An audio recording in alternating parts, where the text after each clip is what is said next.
Bonjour, j'espère que vous avez passé un excellent week-end. Nous avons vu la semaine dernière que le deuxième pilier de la santé était la nourriture. Et nous avons rappelé les 7 principes de base d'une bonne nourriture, c'est-à-dire manger des produits frais, légers et nutritifs. Manger sans excès.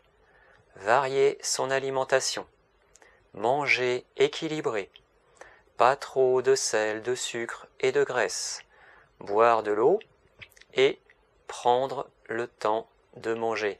Et nous allons développer chacun de ces principes toute cette semaine. Donc le premier principe est de manger des produits frais, légers et nutritifs, ce qui signifie de choisir un régime le plus possible végétarien.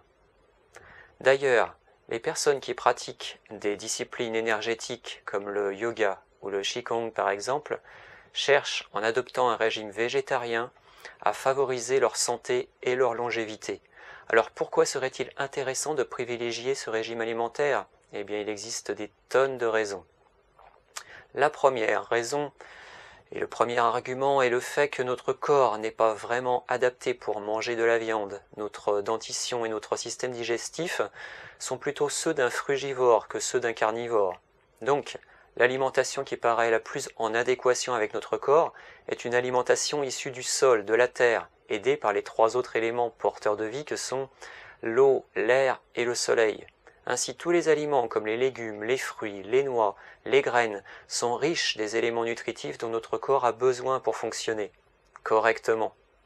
Ensuite, et ce n'est pas les nombreux et récents scandales sur la qualité de la viande qui me contrediront, il y a souvent tromperie sur la marchandise. Ainsi, on a eu droit au bœuf aux hormones de croissance, au cheval à la place du bœuf dans les plats préparés, aux antibiotiques administrés aux animaux qui se retrouvent dans notre organisme et qui nous affaiblissent en cas de maladie grave, au poulet à la dioxine, à la vache folle, et j'en passe. Ou encore, est-il besoin de parler qu'il y a quelque chose de choquant dans le fait de, justement, que nous ne soyons pas choqués en passant dans un magasin de voir autant d'animaux morts découpés en morceaux dans les étals. On en arrive à ne plus faire le parallèle entre un animal vivant dans un champ et la barquette pleine de sang, bien en vue au rayon boucherie. Nous parlerons pas non plus de la manière souvent barbare et cruelle dont les animaux sont abattus.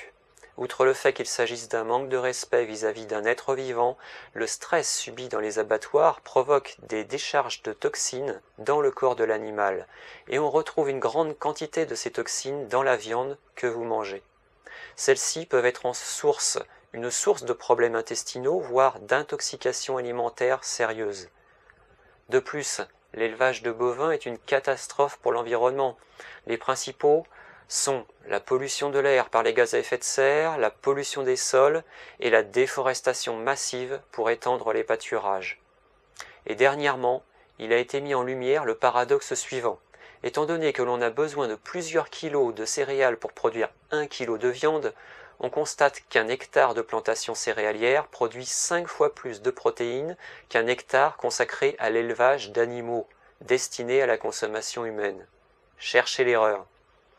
À l'heure où on se demande comment la planète va bien pouvoir nourrir bientôt 8 milliards d'individus, il serait peut-être intelligent de se pencher sur cette question.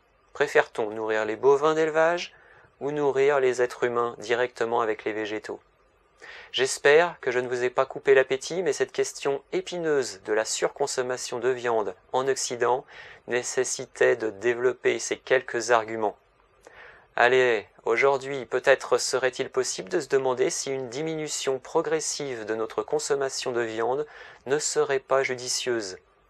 Je vous encourage donc à voir si, en limitant ou même en supprimant toute viande de vos assiettes, vous ne vous en portez pas mieux. À demain. Au revoir.